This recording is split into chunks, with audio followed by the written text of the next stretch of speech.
My dear friends, welcome back to KS educational and I hope कि आप सब बहुत अच्छे होंगे। मैं सुप्रवीण आप लोगों के साथ यहाँ पर। आप लोगों के पास एसबीआई क्लर्क मेंस को अगर देखें तो बिल्कुल 10 दिन बचा रहे हैं और इस 10 दिन में कैसे आप इसे क्वालिफाई करें, मैं आप लोगों को 4 ऐसा बात बताऊं। अगर आपने इसे सही तरीके से अमल किया, इन बातों को अगर अपने जीवन में उतारा, तो ये 10 दिन भी बहुत अच्छे से आप इसको यूटिलाइज करके इस एग्जाम को क्लियर कर सकते हो। क्योंकि देखिए, एक जो आपका बेस खड़ा होना था, जो आपको बेस पे काम करना था, वो आपने कर लिया है। आपका नींव बिल्कुल तैयार है।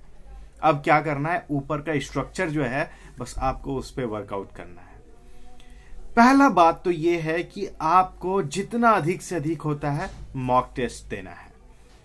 और इस मॉक टेस्ट को बस मॉक टेस्ट देना ही नहीं है, मॉक टेस्ट को कैसे एनालाइज करें, मॉक टेस्ट में आपने क्या कमी रखा, मॉक टेस्ट में आपने क्या गलती किया, ये चीज भी बहुत जरूरी है ध्यान देना। देखिए, गलती करने से ही कुछ आप सीखेंगे, और अगर गलती करने के बाद भी आप उसको रिजॉल्व नहीं कर रहे हैं, आप उस पर वर्कआउट नहीं कर रहे हैं, तो फिर उसका कोई यूज नहीं है।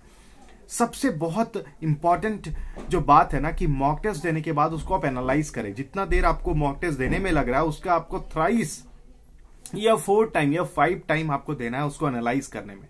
उस मॉक टेस्ट का जब तक एक एक क्वेश्चन आप सॉल्व नहीं कर लेते हैं, तो आपको वहां से आगे नहीं बढ़ना है। ये तो मोस्ट इंपॉर्टेंट थिंग है कि डेली एक मॉक टेस्ट आपको देना है, डेली। और उस मॉक टेस्ट को आप यूटिलाइज करेंगे, जो आपके पास 5 घंटे मैंने बताया, दैट इज सफिशिएंट। इससे ज्यादा और आपको अभी के टाइम में कुछ भी नया टॉपिक नहीं देखना है, कुछ भी नया नहीं करना है। क्योंकि मॉक टेस्ट से आपका स्पीड, मॉक टेस्ट से आपका एक्यूरेसी, ये दोनों ही कुछ आपके जीवन में आ जाएगा। इससे ज्यादा इंपॉर्टेंट एक और टॉपिक है, जो है जनरल अवेयरनेस। आपको पता होगा कि एग्जाम में जनरल अवेयरनेस का क्या इंपॉर्टेंस है, कैसे वो आपके स्कोर को मैक्सिमाइज कराता है, कैसे कभी आपका एग्जाम क्वालिफाई नहीं होने वाला होता है, फिर भी आपका एग्जाम क्वालिफाई कर देता है। आपका हो जाएगा, बस और बस आपने अपना मॉक टेस्ट के साथ साथ अपना जनरल अवेयरनेस का जो टॉपिक है वो बहुत अच्छे से अपने माइंड में बैठा लिया है। क्योंकि देखिए, आपके सामने क्वेश्चन तो रिपीटेड रहेगा, लेकिन आप कहीं ना कहीं उसके जो ऑब्जेक्टिव्स है, उसके जो उसका जो आंसर है, उसमें आप कंफ्यूज हो जाएंगे, क्योंकि बहुत सिमिलर आंसर होता है एग्जाम में। तो वो चीज नहीं होना है। आप जितना ज्यादा उसको गो थ्रू करेंगे, ये बहुत इंपॉर्टेंट है।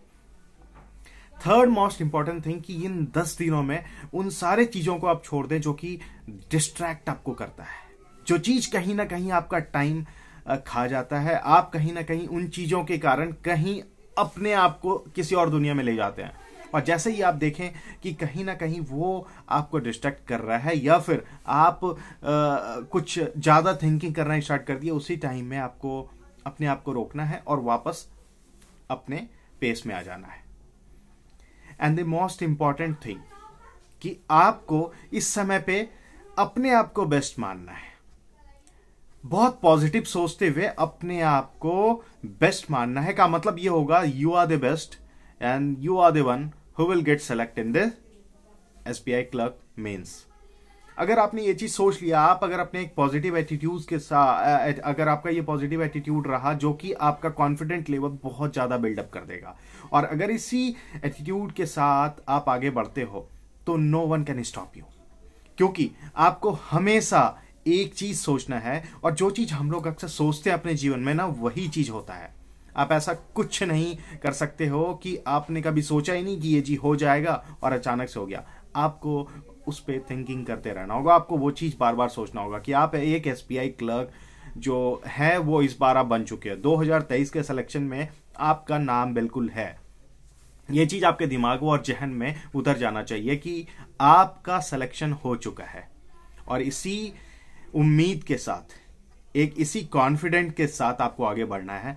बस इन्हीं 4 चीजों को अगर आपने अपने जीवन में उतार लिया इन 10 दिनों में ना, तो सही बता रहा हूं मैं कि ये एग्जाम बहुत टफ नहीं है। बहुत इजीली आपको इस एग्जाम में क्वालिफिकेशन मिल सकता है। बहुत इजीली आप अपने आप मतलब इस स्टेज पर पहुंच सकते हैं, जिस स्टेज लिटरली एसबीआई क्लर्क को जो एक कैंडिडेट चाहिए वो उनको मिल सकता है। तो इन 4 चीजों पे आपको वर्कआउट करना है। And the most important thing कि आपको कहीं ना कहीं अपने करंट अफेयर्स के टॉपिक को बहुत ज्यादा मजबूत करना होगा। ठीक है, तो इन चीजों पे ध्यान दीजिए। जो एसबीआई क्लर्क के मेंस के लिए आपको प्रिपेयर करना है वो कर ले। मैंने आप लोगों के लिए जो 4 जनवरी का इंपॉर्टेंट करंट अफेयर्स है वो भी अपलोड कर दिया है, प्लीज एक बार इसको भी गो थ्रू कर लीजिएगा।